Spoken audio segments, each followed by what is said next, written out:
Hello everybody, welcome to the Living Past live stream of the spring of 2022. I'm very happy to be here with Simon Dirks. Hello everyone, I'm also very happy to be here with Ivar Troost, but we're not alone. And definitely not, it's different than previous years, right? Because then we were standing here kind of alone in our room with all the students at distance. But this time around, we actually have the whole crowd with us.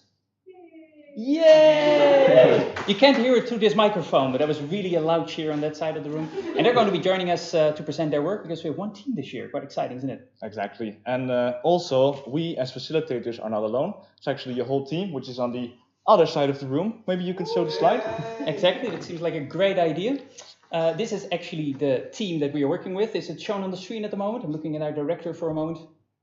Very good. Yes, it Perfect. is. This is the team. Yeah, we're part of it. We're very happy to be there. And also good for you to know is this is a live stream. That means that the chat is open. We've already seen that some of you, at least one of you, has put something in there. If you have any questions during the session, please put it in there immediately. There's a little bit of a delay. That's good to take into account, but we'll try to get there as soon as possible. But before that, we have another job to do, don't we? Yeah, let's introduce the course, because some of you might be new here. We've done this 5 or 6 times before, so sorry if we repeat ourselves yet again. Every time this live stream we show things of previous projects, but it's good to show you what we've been doing over the years, and then later we'll introduce the student team that worked on a really cool documentary this time around. But maybe start with what we did in previous years. What have we been up to? Indeed. For that, I will need control over the slides again, dear director, because we are going to show you the timeline. So we went to the Neude, with Jans Kerkhoop, to Domplein, to Zuilen, and now to Lombok. Let's actually take a look. So what did we do in Neude again? So in Neude, that was the very first iteration, very small group, again one team. There we tried to lay the foundations of the Utrecht time machine, which is something that we'll describe later a bit more in depth. One thing that's really fun about this iteration is that one student recreated a little public restroom, which used to be on the Neude, and it was actually 3D printed, so that's somewhere in this office as well. Indeed. Another group, one half a year later, the Taste of Time group, they actually tried to get to medieval recipes and also created a food tutorial. That one is still online if you're interested in food. Very much worth a visit. Cool. Time Trap was a city exploration game in the next iteration. So there you could talk. It built on the work of previous students actually, and you could move throughout the city and go on quest. And in doing so, discover the history of the Dam Square. Was this? This was on Dom Square, that's right. Yeah. We stayed in Dom Square in the iteration afterwards because that's when one group at least worked on a visual novel, trying to get through the ethical dilemmas that were part of being there in wartime. Also a very interesting project. And finally, last iteration, there was one group that created an academic escape room, and they were actually so successful that the director of the Museum of Zuilen funded the project. So they're actually currently still building it. They're not students anymore. They're now our colleagues and working on this professionally as well. Yeah, it's really cool to see that we do connect in the end with the city. And that's also part of our philosophy we're going to get into, because let's explain a bit more abstractly what is Living Past before we get to the project itself. So the origins, the philosophy and structure. Sure. Start with the origins. So Utrecht Time Machine is part of a bigger European network, the Time Machine Consortium. It's a European consortium that tries to bring the history of, Europe to life using technology and innovative means. We, in our case, in Utrecht, started with the prototype you're seeing on this screen. Can you explain what's going on here? Yeah, so the original mock-up prototype we created was the idea that you could hold your phone, move it around, and see actually what was there once upon a time. And there are lots of such places. But we have realized some things, and meanwhile, some of our ambitions. Maybe you could tell us a bit about what you can find at utrechttimemachine.nl at this very moment. Right, so this took us years of iterating, lots of students, but also discussions within the Utrecht Time Machine team. Currently, the latest version of the utrechttimemachine.nl is live, so you can visit it yourself. There's lots of interesting content there, written either by students or professionals, and we plan to expand this over time. There's also a map. You might even run into some QR codes throughout the city center. They also link to this website, and they provide an access point to learn more about the history of these places or people. Indeed, and the group has also been working on getting a little tidbit of the documentary on there as well, so it will be accessible through that kind of shared ecosystem. Because really this is the playground of the Utrecht Time Machine, right? It's the place where we experiment, where we create different things, try different formats. What is again our slogan? Engaging with fragments of the past is one thing, but how to do this at scale, so how to do this at scale throughout the entire city, and translate it into engaging interactive media formats for the public. And these media formats, as you've seen, can be a lot of different things. In this case, it's a documentary, but last times it was AR, VR, games, whatever comes to mind to really bring this history to life. Indeed. Well, so how do we do that? We try to bring together different worlds, right? On the one hand, really the history and data side of things. For example, due to archives, the people who are doing their research on this at the moment, historians. On the other hand, also technology. On the one hand, to do research at scale, so digital humanities, but also the kind of technologies that will bring it across in an engaging way. And then we also try to have an educational kind of paradigm around it in order to make that all work, right? And to create a community, not just of our students, but actually of a larger ecosystem within the university, but also outside of it. Yeah, exactly. So, the course philosophy, and we renamed this section actually to the Buzzwords Bingo, because there are 4 buzzwords that we need to present that are related to this course. The first one being challenge-based learning. So, what does that really mean, challenge-based? It's something that we hear often in educational settings. What does challenge-based mean? Well, for us, it really means it allows us to become a hands-on course, to really create a product in situ, so in a particular context, in this case Utrecht, and in this particular case Lombok, and through the process of design research, we can tie together on the one hand the academic side of thinking about these matters, and also design tools in order to actually create something and solve in a way a challenge, to identify one and to make that happen. But it's not the only thing. Transdisciplinarity. Second buzzword, we'll explain what it is. Maybe you can already go to the next slide. You see 3 types of multidisciplinarity here. At the top, there's multiple disciplines, but they're not really working together, right? So the end product is not really intertwined. That's when you have 2 multiple disciplines right next to each other. In a book, it could be 2 disciplines that write different chapters. Interdisciplinarity is when they merge. So when you have a computer scientist and a historian, for instance, and they work together to create one product. Transdisciplinarity is when we actually move out of the academic circles and move into the real city, which I think the students have really excelled at this time because they started interviewing people and really moved physically out of the classroom as well. That's what we strive for, to not only stay within the university and academic context, but also to go outside of this. Indeed. And we hope indeed the documentary is going to show you that we succeeded, or the students succeeded, that is. We are also community engaged. So we really try to work with in the city, and that's why we work with all kinds of partners. Utrecht Archives, for example, where we also were visiting at some point in this course iteration, see what kind of sources they have in order to help us out. Other places, Museum van Zuidas, already been mentioned. And in general, we try to reach out where it is useful, also for Lombok, kind of specific initiatives, the Voorkamer, Kopi Susu, these kind of places that you might know in the region there. And finally, co-design, it's the biggest buzzword of all, I think. What it really means is that students have the space to help steer the course in a specific direction according to their preferences, which means that the course in the beginning is quite structured, but the end is really open.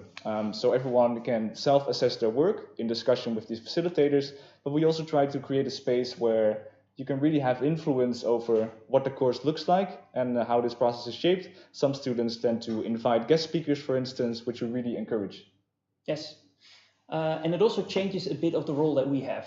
We often, when people call us instructor, we often try to correct them that we're actually more like facilitators. We try to be in dialogue and we try to take the role that at that moment students require, right? Yeah, and it's also the other way around. So maybe if a student wants to chair a specific session, they become the facilitators, right? I mean, the roles are fluid and it's less of a hierarchical situation. It's more on the same level and you just adapt to what is needed at the specific moment.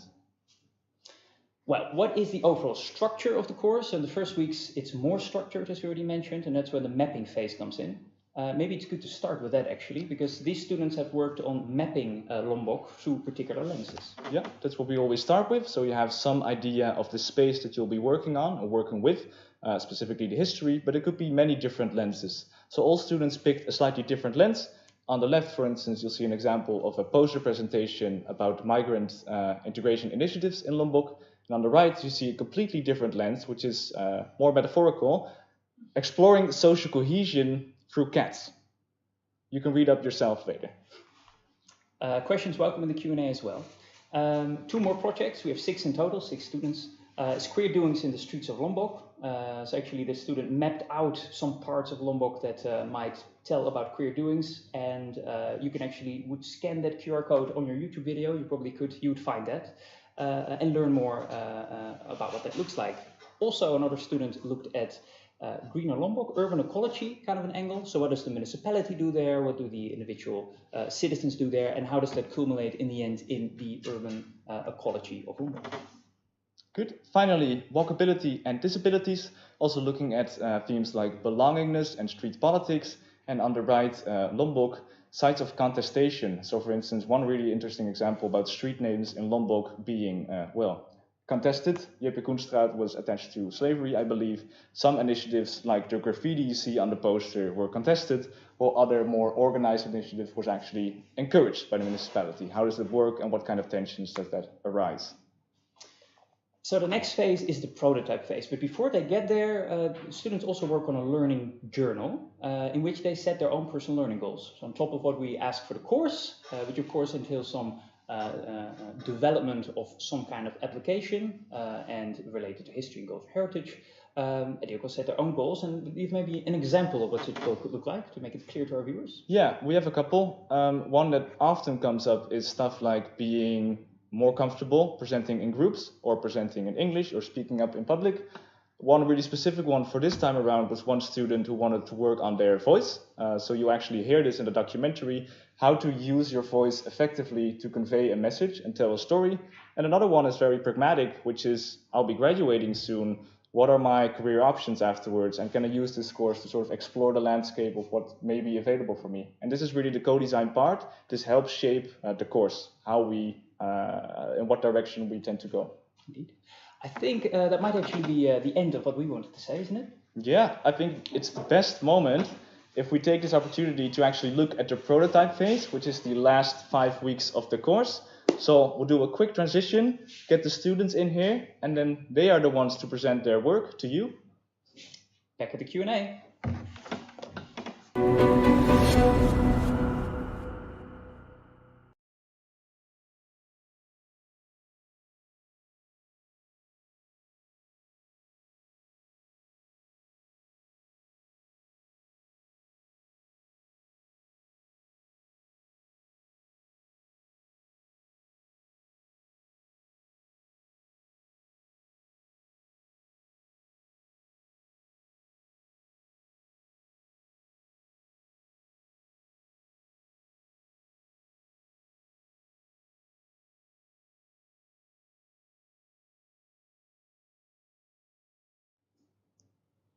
Thank you, Ivar and Simon, for this great introduction.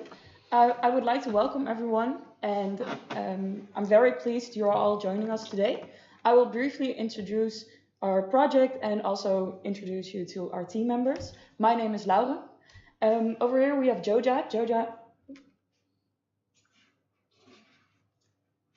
Joja has been our main editor. Rick has been our second editor and also director. Bibi has been our main interviewer. Charlene has been our camera operator and has been working on the website. And Vicky, who is unfortunately sick, but hi Vicky, she's joining online, has been also working on our website and also done some archival work. I have been the second interviewer. And we have made a documentary. The documentary is called Levende Herinneringen van Lombok. For non-Dutch speakers, it means Living Memories of Lombok. And Bibi will continue. Thank you.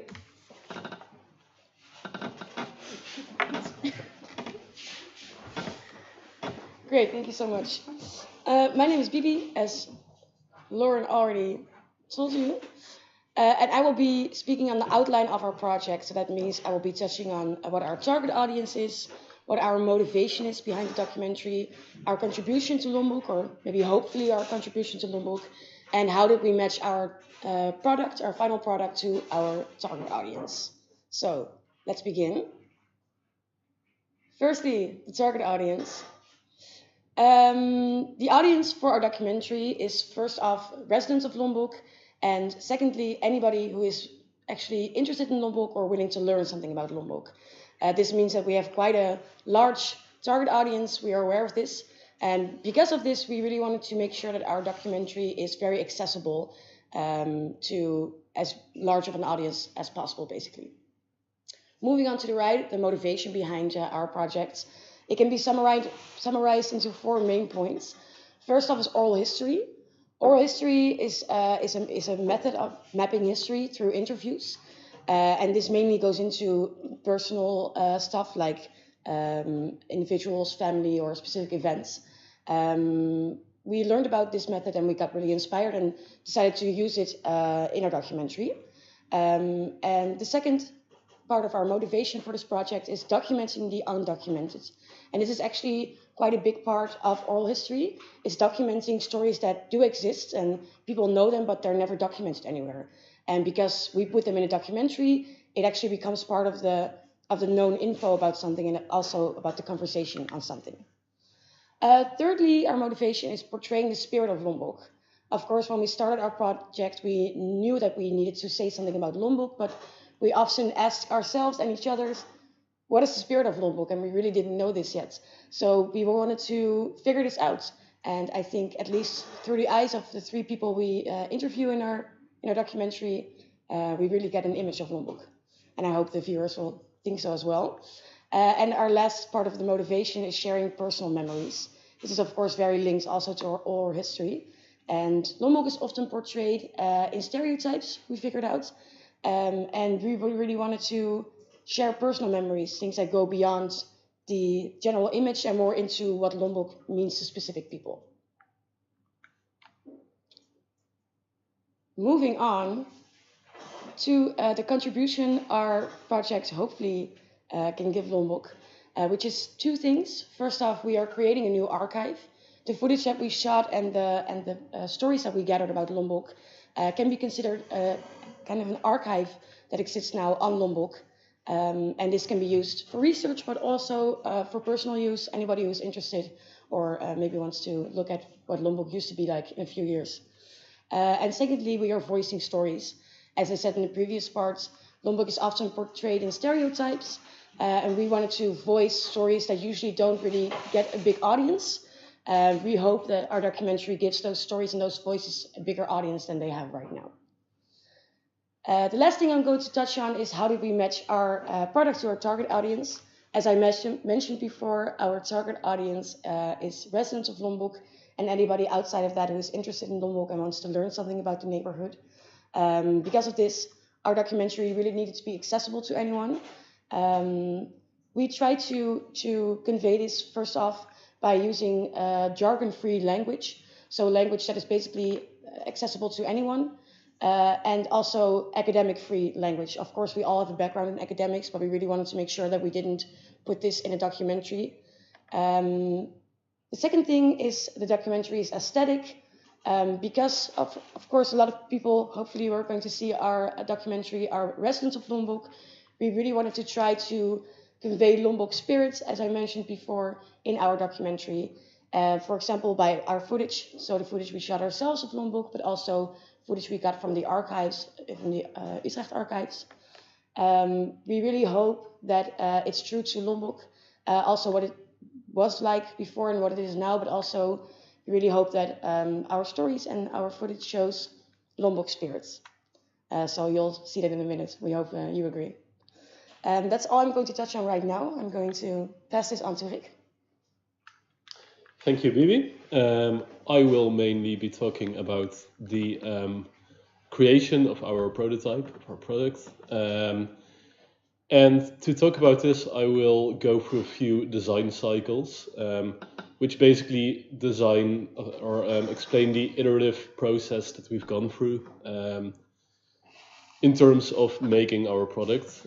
So each of these cycles kind of consisted out of a part in which we were actually doing things, specific things for that cycle, and having a reflective part in which we talked about how we could improve, how we could move forward our prototype. So as you can see, the whole process took about approximately 5 weeks. And we think we've done a great job, but you will see so in the documentary, which we will show after these 5 cycles have been discussed by me. So the first one was, as in any case, in any design cycle, I guess, a brainstorm session. This took a lot of time for us, actually.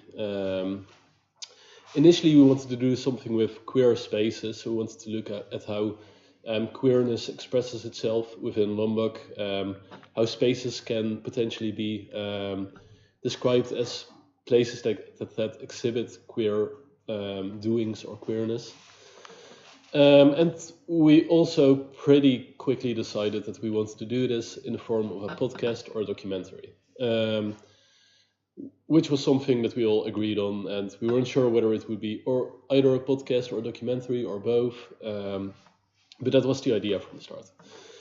So after some discussion, kind of in a reflective phase of this design cycle, we decided that we were not quite happy with the Square Spaces idea after all, and this is because of two reasons. The first being a lack of sources, and then mostly a lack of historical sources, because as of now there's quite many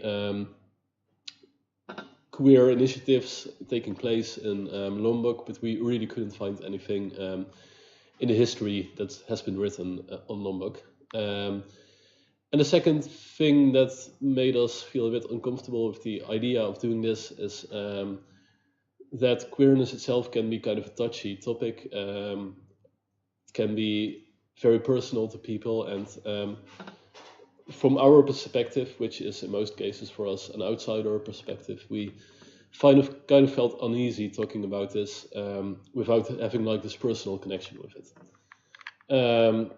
So then we move on to the second design cycle, which in a way is also a brainstorm session, but this time a bit more to narrow our ideas down, so we could actually start making a documentary or a podcast.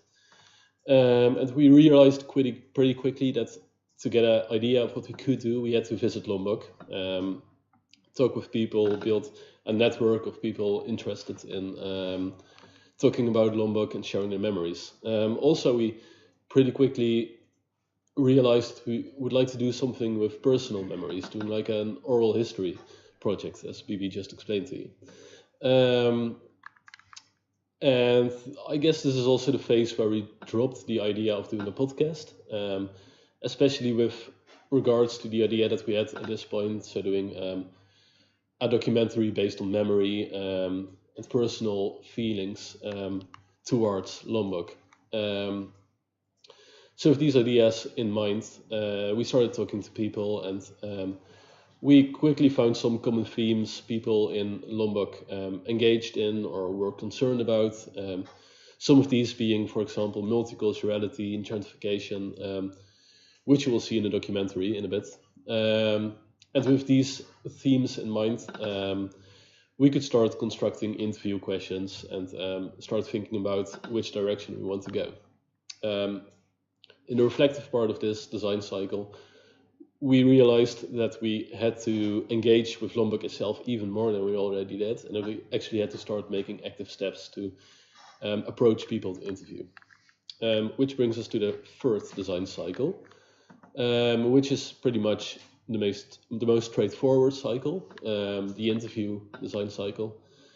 We pretty quickly found 3 people to interview, which is the number of people we want to interview, as not to make our documentary too long. And the people we interviewed were Peter Hagenaar, BÜLENT ISIK, and Sam van Zandvoort.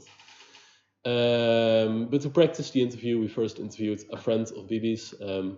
He's called Pelle, and we tested out our questions on him, tested out the camera work, the sound, etc. And with this pilot in mind, we also kind of started planning the outline of what we wanted the documentary to look like. And we actually did the interviews, which we then kind of tried to process as to be usable for our final documentary. And some of us at the same time started working on doing documentation on what we had been doing so far and working on a website, which I think Ivar has provided you the link for already, maybe. I'm not sure. So the reflective part of this design cycle is maybe not as reflexive, because this is a pretty straightforward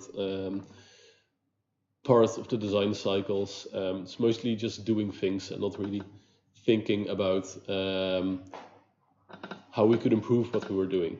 But we did realize that we needed more footage at this point.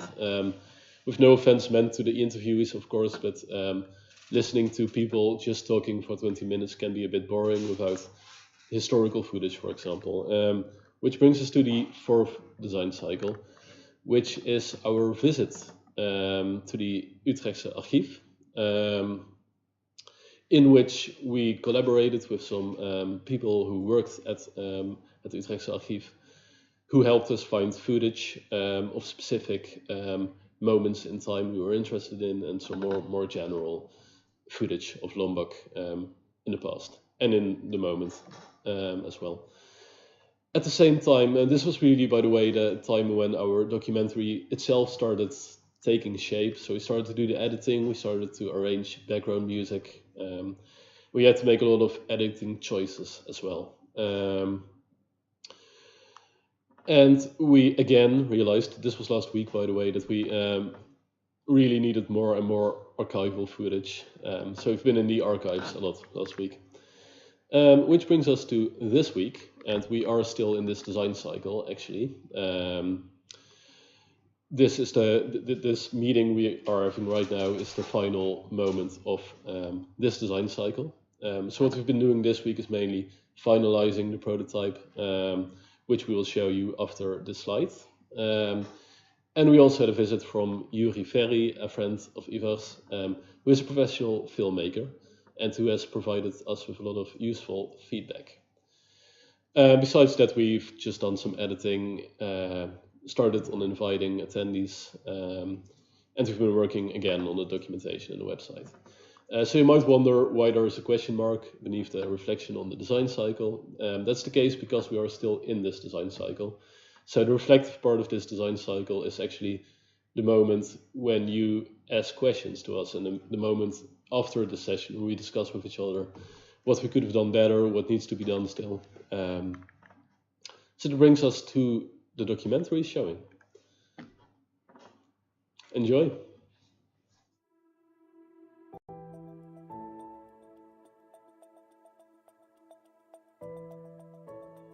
Lombok is een Utrechtse wijk die is ontstaan in 1880. Aanvankelijk als een woonplek achter het station van Utrecht, maar is inmiddels een van de meest populaire buurten in de stad en wordt geprezen door haar kleurrijke karakter.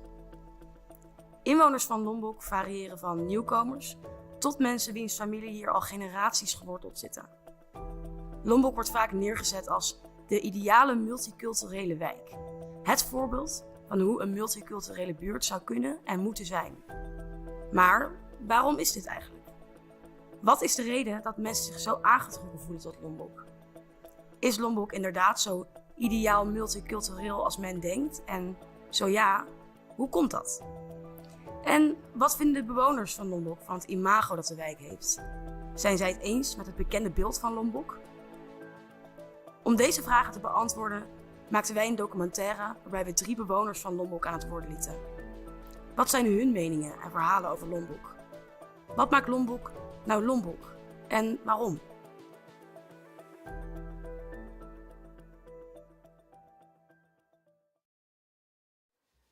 Zeg maar, als ik naar buiten ga en ik hoor de moskee en je ruikt hier de koffie van de Douwe Egbertsfabriek die hier om de hoek zit. Daar word ik altijd wel heel erg blij van. Ik ben Sam van Zandvoort, verbonden met Lombok. Ik ben geboren getogen in Utrecht, ben opgegroeid in Lunette. Ik ben Peter Hagenaar en ik ben in de jaren 80 in Lombok actief geworden door mijn stage bij de Sociale Academie de Oost. Dus toen ben ik verbonden met Lombok. Mijn naam is BÜLENT ISIK. Ik woon vanaf 82 in deze wijk. Ik kwam rechtstreeks van Turkije met mijn ouders hierheen. En dan verderop had ik in eerste instantie gewoond. zijstraat van de Kanaalstraat. 5 jaar later ben ik verhuisd naar dit huis. Dit is mijn ouderlijk huis. Oké. Dus in dit huis heb ik met mijn ouders gewoond, met mijn broers gewoond, neefjes en nichtjes, etc. Nou ja, u bent een puber, dus wat heb je te zeggen? Niks. Ze namen mij mee en ik kwam hier. En dan, ik kan u eerlijk zeggen dat de eerste 3, 4 jaar was er echt voor mij een echte ramp. Echte ramp. Ik wist dat niet wat dat is. Vreselijk. Omdat je de taal niet sprak, mensen niet kent. Papa en mama die gewoon, vooral mijn vader was aan het werk. En mijn moeder was een huisvrouw. En de andere broers die gingen ook aan het werk. Ik kwam van een kleine stad uit Turkije. En een week later dat ik hier was er een kermis aan de gang. En ik zag de eerste keer blonde mannen en vrouwen met blauwe ogen. Honden in de armen, half, naakt, zeg ik altijd. Tatoeage hier naar Tokio. Ik dacht, wat is dit? Dat was een soort cultuurshock. 5 jaar, 7 jaar later had ik mijn dansgroep weer opgericht in Utrecht, hier in deze wijk. Wij gingen elke 5 mei, bevrijdingsdag, gingen wij met de dansgroep optreden. En dan kwamen alle mensen van de wijk te komen kijken, et cetera. Ik zal het nooit vergeten. Ik weet, bij dat kerkplein had je nog gewoon ongeveer meter hoog, 50 centimeter, 60 centimeter hoog muur. Tijdens mijn optreden zag ik mijn moeder op de muur staan. En dan, ze vond het nooit goed dat ik ging dansen. Maar toen ik dat zag, dat mijn moeder er was. En dan toen zei hij tegen de buurvrouw, mijn zoon. Vond ik zo leuk, zo gaaf dat ik dat zag, dat hij echt trots was dat ik dat aan het dansen was. Lombok, dat is voor mij eten bij Aarti. Het is wel een enorme grove reclame, maar ik vind toch eten bij Aarti het meest grootste Lombok gevoel wat je maar kan hebben. Waar ik altijd heel erg blij van word is de bruggetjes. Dat klinkt een beetje stom, maar ik vind het... Lombok in Indonesië is natuurlijk een eiland. En ik heb ook altijd het gevoel dat Lombok zelf ook een soort van eilandje is. Je kan hier echt soms een keer lopen op de Kanaalstraat en dan denken dat je gewoon in het buitenland staat. Ja, dat is in een Nederlandse stad is dat wel heel erg bijzonder. Lombok heeft een beetje het imago dat het echt de perfecte multiculturele wijk is. En in heel veel opzichten is dat het ook wel. En je wordt aangehaald als wijk als het voorbeeld van hoe het moet. Maar daardoor sta je ook in de schijnwerpers als het niet goed gaat. Lombok is oprecht, ik ben in veel wijken in Nederland geweest. En Lombok is echt de meest diverse wijk in Nederland, vind ik. Juist omdat we ook dus Juppen hebben en oude Utrechters. En we hebben Syriërs, Marokkanen, Turken, Surinamers, alles door elkaar heen. Die samenstelling is echt uniek. Dus ik had een heel erg shining example van zo moeten we het in Nederland gaan doen. Nou, voor een deel klopt dat denk ik ook. Ik denk dat Lombok een fantastische wijk is en echt laat zien hoe het wel kan om met verschillende culturen samen te leven. Maar vrij snel merkten we ook van dat is niet vanzelfsprekend zeg maar wat er in Lombok gebeurt. En dat was voor mij eigenlijk ook een directe reden om niet alleen hier mijn boodschapjes te doen, maar dus ook mijn scriptie te gaan schrijven. Omdat ik dacht van, ik wil weten wat er dan hier gebeurt. Als je aan de Nederlanders vraagt, zeggen ze, goh, wat een geweldige wijk hier. Die hier woonachtig zijn. Maar hebben ze contact met de allochtone inwoners? Nee. Andersom ook niet. Er is nooit bewust contact geweest onderling. De contacten zijn er nooit geweest. Laat ik eerlijk over zijn. En dan bij elkaar op de vloer verschijnen is heel erg weinig. Ze leven niet met elkaar, maar ze leven naast elkaar.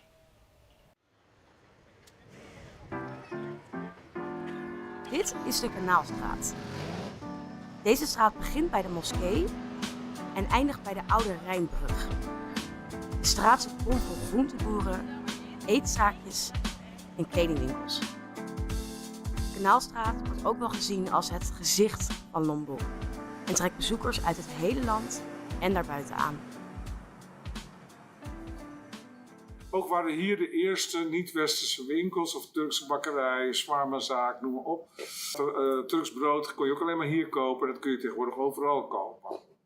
Het is zo fantastisch dat we in Utrecht een plek hebben waar je zo'n fantastische straat hebt, waar iedereen niet alleen uit Utrecht, maar uit het hele land heen kan komen om zijn saffraan te halen of naar een bepaalde bakker te gaan waar ze dit en dit hebben.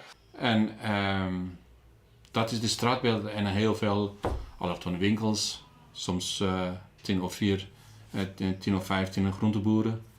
En dan kledingzaken en dan shawarmazaken bijvoorbeeld, zijn er ook heel wat. En ik zou liever meer een diversiteit willen hebben. En die diversiteit is er niet. Wat opviel is dat ik ken een aantal mensen die hier zijn geboren in de jaren 60. Echt oude Utrechters, zeg maar. Ja, als zij vertellen over de wijk waar zij in zijn opgegroeid, dat is echt totaal anders. Het grote verschil is eigenlijk, al pratende, dat Lombok eerst de wijk achter het station was. Voor de mensen die hier moesten wonen, omdat hier bedrijven waren. Later werd het een soort middenklassebuurt door de Winkelstraat. En een keurige middenklassebuurt in de jaren 50. Allemaal een beetje keurige winkels. Dus zij vertelde dan dat vroeger had je dan, waren alle winkels op de Kanaal waren allemaal Nederlandse winkels, want het echt een volkswijk was het. Dat is natuurlijk heel erg veranderd, dus dat is relatief kort geleden. Dus dat is wel bijzonder dat je echt van zo'n volkswijk ineens door die import van al die gastarbeiders bent gegaan naar een hele multiculturele wijk.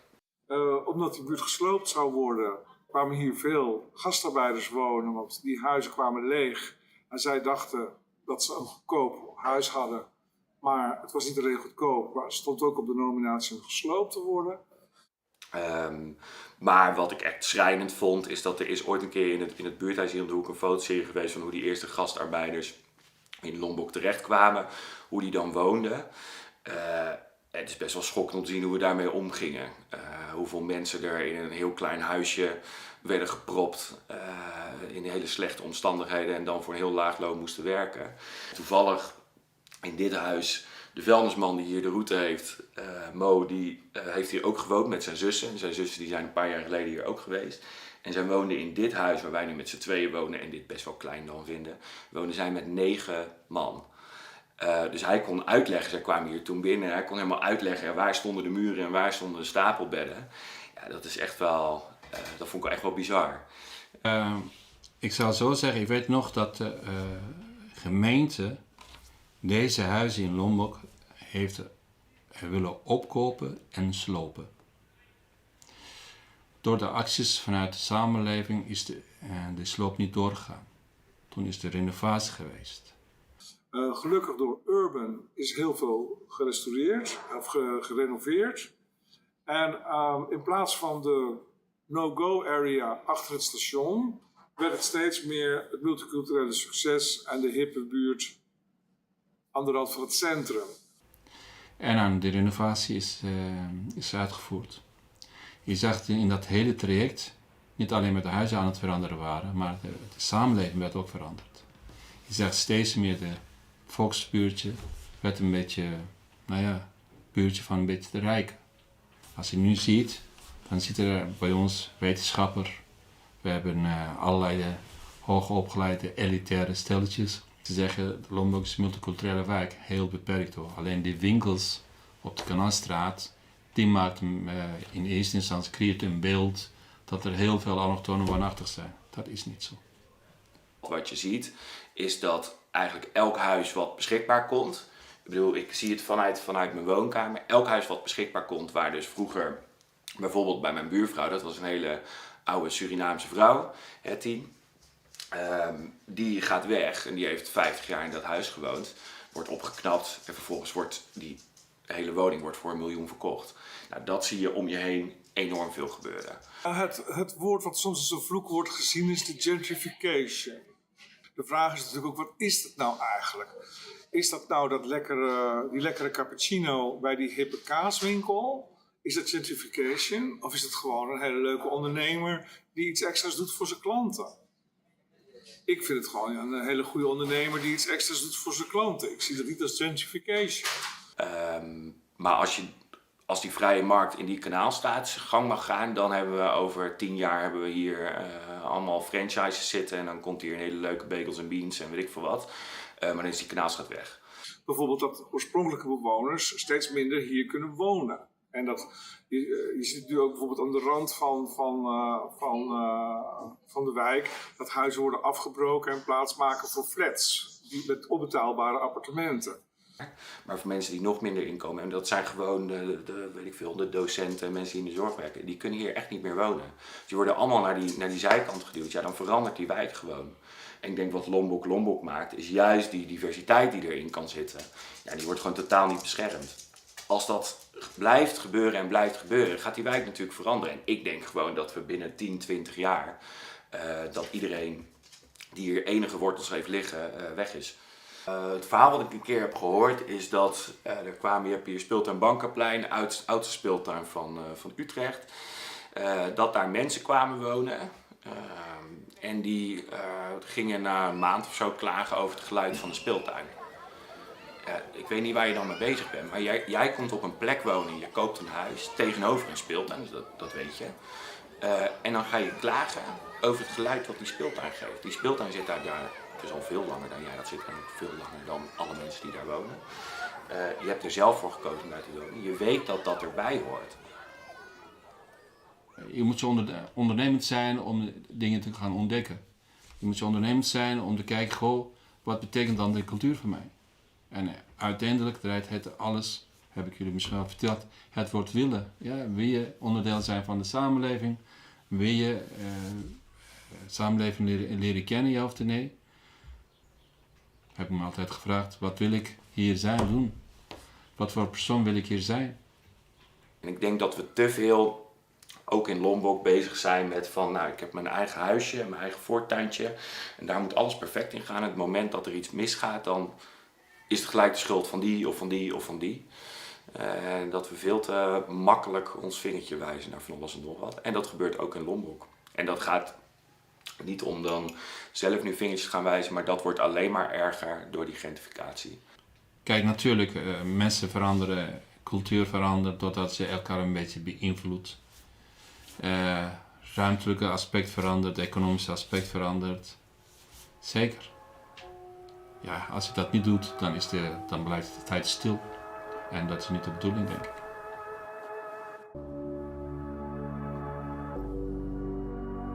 BÜLENT, Peter en Sam vertellen ons hoe het voor hen is om in Lombok te wonen. Hoe Lombok vroeger voelde.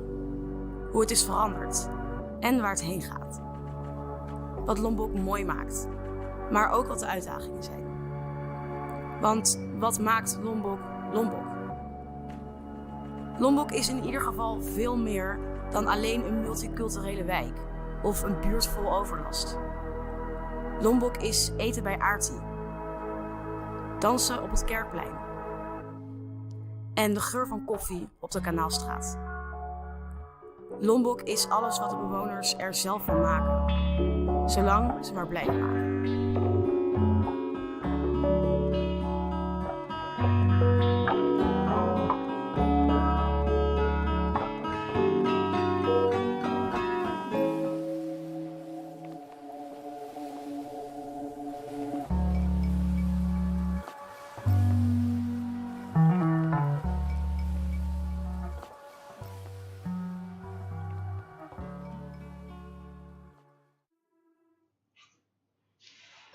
Hi guys, welcome back, and I hope you enjoyed the documentary. And now I will be talking about the limitations and future work for the project, and then finally conclude. So throughout the 5 weeks, the past 5 weeks, we started with an initial idea to finally show you the final product of weeks of teamwork. While the documentary shows personal memories of Lombok to add to our understanding of the history of Lombok, there are several things that we would have liked to add, but it was not possible because of time constraints. One of the first things that we can include in the future is to make the documentary more representative by adding people living in Lombok. For example, it could have been nice to trace the family of guest workers who still live there, since they are an important part of the history of Lombok. Also add more diverse people from the general public. And moreover, adding more footage could have given us a more in-depth understanding of the interviewees, of who they are and their roles in Lombok. Using footage of them walking around the neighborhood and where they usually go would be a valuable addition to the documentary. And since the visual part of the documentary is crucial, we need to think more about where to position the interviewer in the future.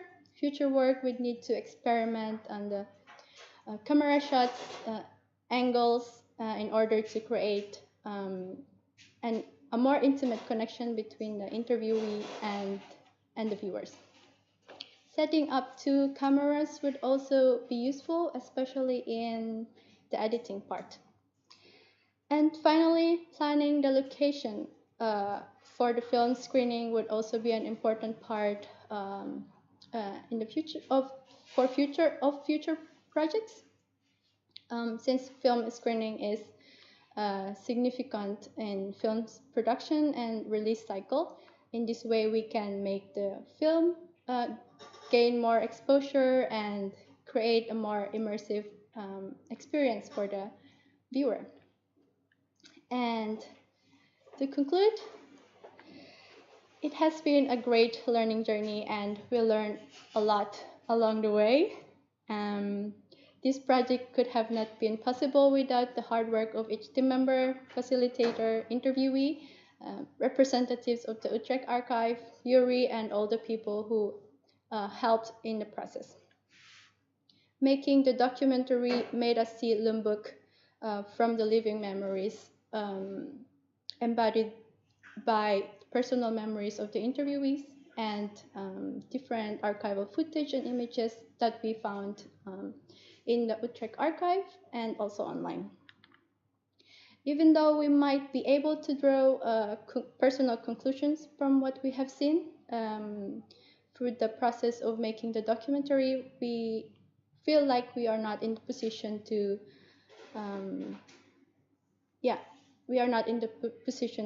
to do so. As outsiders, we think that we should not be the ones to tell the people of Lombok what the future of their neighborhood should look like.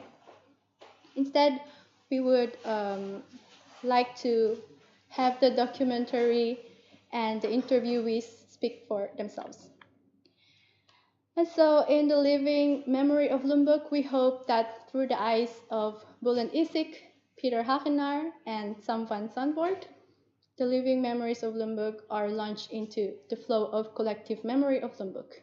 In this way, the largely undocumented history, a history of interconnectedness, of a deep narrative that shaped the lives of individuals, families, and communities, is brought to life.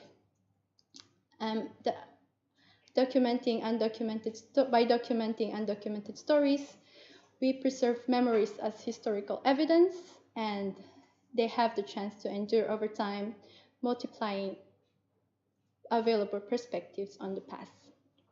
Thank you for joining us today, and I would like to invite all the team on the stage and facilitators. And if you have any questions, please let us know in the chat and we will answer them. Thank you, Charlene. And thank you to the entire team. You can come up to the stage now.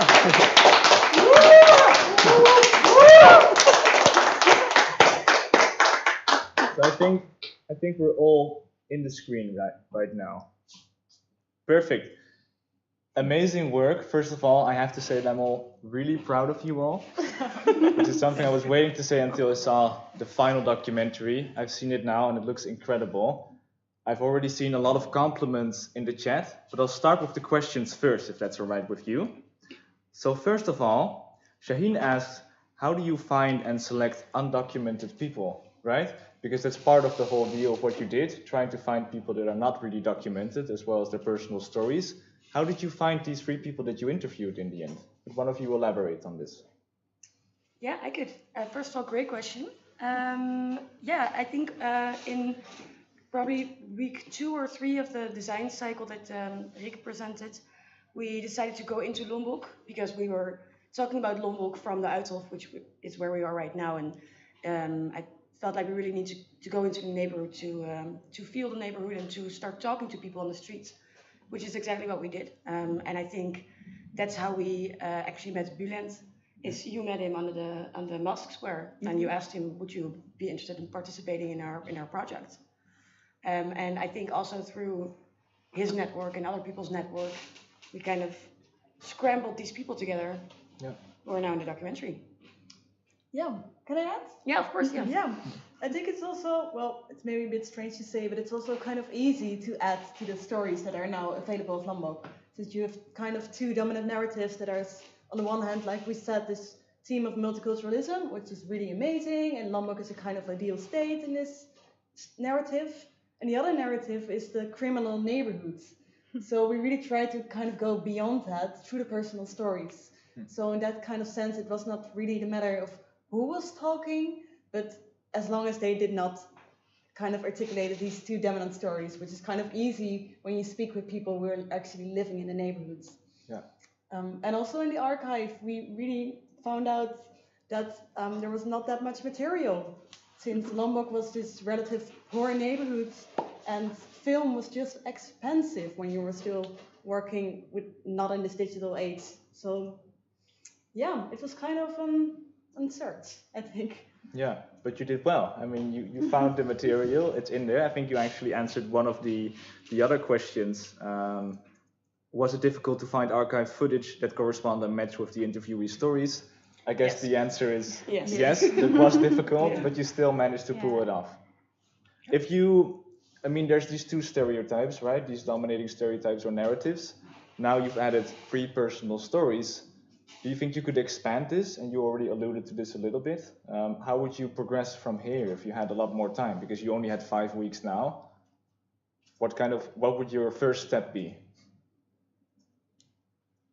Yeah, so like I said, it could have been nice to trace the people of, the family of the guest workers. We actually found one while we were walking at the park, but then we could not, or she did not respond in time. So we can also try to maybe contact him again, and maybe if he doesn't want to be in the documentary, then maybe he can connect us to the people he knows. That also has parents who were guest workers in Lombok. So yeah, we would start there, I would say. Yeah. And also probably gather a lot of more diverse people, maybe different ages, different sex. I think there's a lot still undocumented in Lombok, and a lot still to document, which would really contribute to our documentary. Clear. Thank you. I saw some other questions. Let's see. Will the Lombok archive that you created become publicly available? And how? So also your research and all the work you've done, except for the final documentary, which will be public. Will your archive and your research also be published? Partly, I think. Yeah. Yeah, of course. A part of it is also privacy sensitive, so we won't publish everything. I guess this is something we also need to discuss with our facilitators for a bit. I guess most of it is definitely accessible. Yeah. And also there's a website coming. It doesn't include everything. It's not going to include all of our cycles, for example. But it's definitely going to include more information than there is on the documentary right now. Yeah. So, I've already added a link to the website in the chat, so people can already visit. You might update it a bit later, but it already provides some context to your work, right? Yes. So that's really good to visit instead of just visiting the YouTube link in the end. Okay. Are you ready for another question? I am. Sure. One more. Shaheen, great presentation with a smiley face. It wasn't entirely clear to me what benefits/drawbacks a podcast has compared to a documentary, and why you decided on a documentary eventually. Because this is something that came up early stage. Do we want to do a podcast or a documentary or both? at some point you decided to go with the documentary medium, partly also because it was very accessible. Can you reflect on the differences between the two and why you felt more comfortable with picking one in the end? Yeah, I think for me the reason that I eventually said I just want to focus on documentary was also very much time-based. Because we just had so little time, and even connecting it to the last question we had, I think there's so much more that we would have done if we had the time. Even like little things in editing or little things when I hear my voice, I say, maybe I want to re-record that and make it just a little bit better, and maybe go more into that, talk to these people again, you know. For me, it was definitely time-based. I thought I was really on board with the idea of a documentary, but it also complicates it, because then how do you divide those two, and what are you going to be telling on the documentary, and why won't you be saying that on the podcast and the other way around? Yeah. I think it's definitely two different mediums, especially when you don't have the visuals in a podcast. It just complicates it a bit. I don't know if anybody can add to that. Yeah, I think initially we wanted to make the documentary really accessible, right?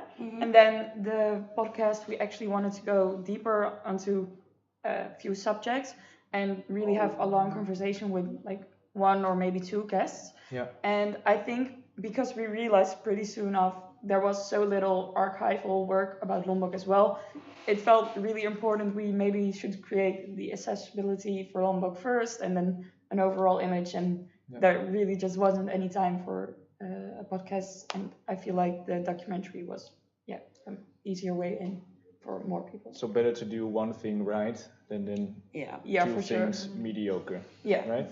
And Lombok is also just really like a really pleasing place to visit. I guess you all beautiful. Yeah, it's just beautiful. You lose that in the podcast format. So you're gonna focus on sounds, and that will create a really different feeling, I think, of the neighborhood. Yeah. So it could have been possible, but it would have been a really different project. Yeah, and especially if you couple it to memories. Memories are also very much related to visuals and to smell, which of course we're going to show in the documentary. But memories are not just sound or ideas, which is also partly the reason we chose to do a documentary, I think. Yeah. Clear? Thank you for answering. There are even more questions, also a lot more compliments. Someone said, please make this into a trilogy, which I guess that someone would need to find some funding for you then, Shaheen, perhaps. That would be nice. I think the documentary was really interesting. Aitana says, amazing. What kind of stylistic decisions did you make for the documentary, and how were they related to the spirit of Lombok?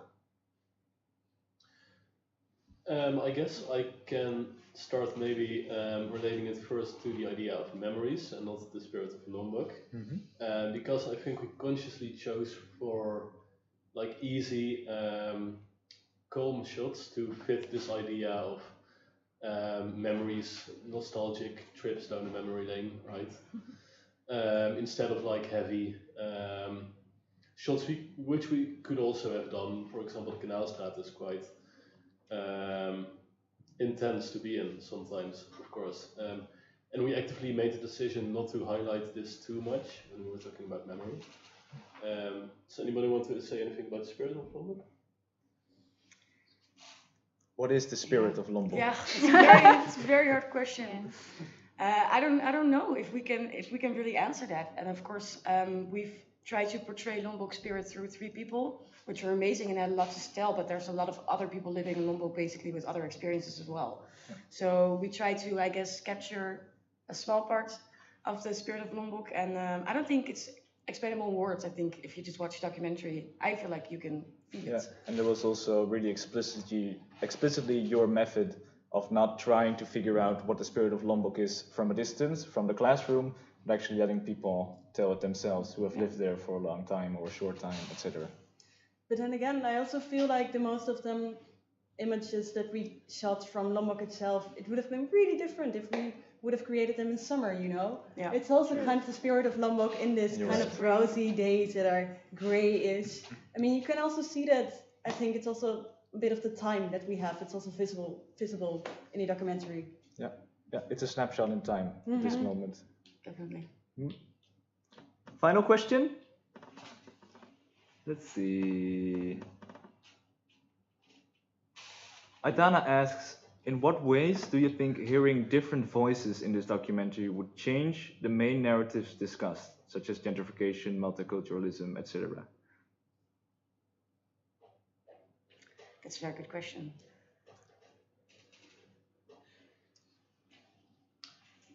Hard question? Yeah, I'm thinking about it. I definitely think that a lot, not only the topics we discussed, but like all topics of a neighborhood are different for different people. So for example, we interviewed men, three men. I think definitely would have heard different stories if there was also a woman involved. Or yeah, someone from a different race or ethnicity or age maybe. So I think, of course, it's great to show a theme or something that's going on, such as, for example, gentrification, as we touched on. But I don't think you really get the full image of said thing unless you talk about it with everyone, I guess. Yeah. And everyone is, of course, not possible, but as many representatives as you can. Yeah. I guess. Yeah. So I think it definitely would have changed because I think we would have had more of a full, well-rounded documentary. Yeah. But time. We didn't have a lot of time. 5 weeks. And we're also very happy with our three interviewees. I hope they realize that. Yeah, of course. Do we have time for one more, or should we get close to wrapping up for today? I guess we have time for one more. In particular, we always ask, right, this question to all of the teams, like, are there any particularly memorable moments that you've experienced as a group? And talking about oral history, I think that might be particularly a good question to ask. So are there moments in this process that you think back, like, they'll stick for a while? If somebody asks me in 20 years what the Living Past experience was like, it's probably an experience I'm going to get out. Well, first of all, definitely Simon saying he's proud of me. That's the one. But I think one thing that I will definitely remember is during our first interview, which was BÜLENT, at his home. And hearing him, he has great one-liners, as you've all hopefully realized. I've never made a documentary before, so this was definitely a learning experience for me. And I was also the interviewer, so I had to ask the right questions and make sure that it was interesting. And hearing him say those one-liners and realizing that there was good footage in there and that it was going to be in a documentary probably was, I think, a really cool moment where I realized, oh, this is going to be something really cool. Yeah. That's a great memory. Other people would like to chime in? Yeah, I think the first time that we actually get together on the mosque square, or on mosque square. Yeah, the very first session. Yeah. And I don't know, it's so different with now. We were kind of awkward together, and I was like, who's actually following this course? Who's the teacher? And I was kind of looking around. It was also raining. And I don't know, now we're standing here, and we have this really, really hard editing process behind us, and we've seen each other a lot the last couple of days. A lot. Yeah, and it's so different.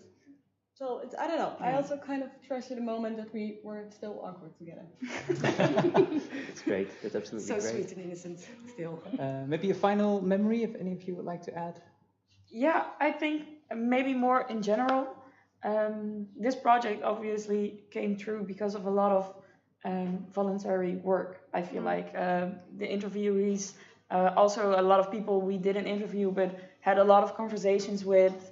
Everyone was overall really helpful and kind, and I'm kind of surprised we got to this product, I think, by just having so much people contributing and really also putting themselves in the work in. And I think that for me, I'm just really surprised with kindness of humanity, probably. Yeah, kindness of humanity. Yeah. It keeps surprising us in this course. Keeps surprising us. We keep seeing it in this course. That's maybe the more kind way to phrase it, but that is definitely great. I did cut you short, I guess, in your. Do you have something you would really like to share with the group? No. No? No, Charlene? Yeah. Yeah. I really enjoyed working with everyone, and it has been a great learning journey for me as well. Just speaking in front of you guys is already a really huge step forward for me. So thank you for making a nice environment for me as well to be able to feel comfortable. Although I'm not really that much, but it's already The heart rate is probably something. still going, Yeah, but yeah, but I guess we all of that a little bit. Yeah. I think it's probably time to say it's been enough for today for the stressors.